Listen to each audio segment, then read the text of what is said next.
شاید شما هم مثل خیلیای دیگه ندونید که در گذشته نه چندان دور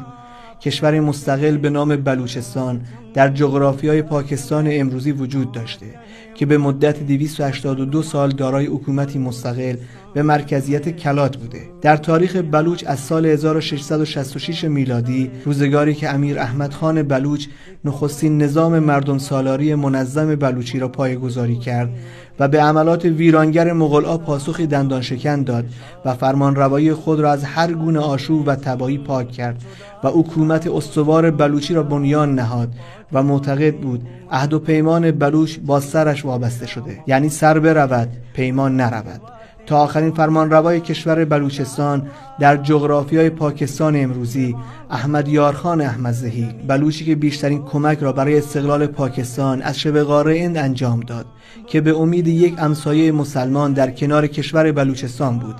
اما توسط رهبران مسلمانی که در مکتب انگلیس پرورش یافته بودند خیانت دید و در 6 اکتبر سال 1948 میلادی کشور مستقل بلوچستان ناجوان مردانه جزو خاک پاکستان کنونی گردید. زمانی که ارتش جنایتکار پاکستان به حکومت بلوچستان حمله کرد، احمد یارخان احمدزهی در جمله معروف میگوید بروید بلوچها را سرکوب نمایید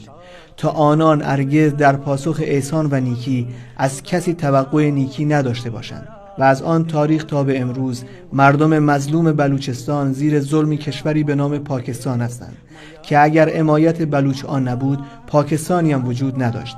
آخرین فرمانروای بلوچ چنین نقل می کند: در حالی که به توصیه محمد علی جنا رهبر پاکستان ارتشی 50,000 نفری از جوانان بلوچ را آماده می کردیم که به خیال خود توطئه انگلیس در جلوگیری از کشور پاکستان را می خواهیم خنثی کنیم، در حالی که دولت انگلیس و رهبران سکولار حزب مسلم لیگ مشغول زد و بند برای نابودی حکومت مستقل بلوچستان بودند. و از آن روز تا کنون هزاران جوان بلوچ فقط به جرم بلوچ بودن توسط ارتش جنایتکار پاکستان کشته شدند. پاکستانی که روزگاری انگلیس اربابش بود و اکنون آمریکا اربابش است.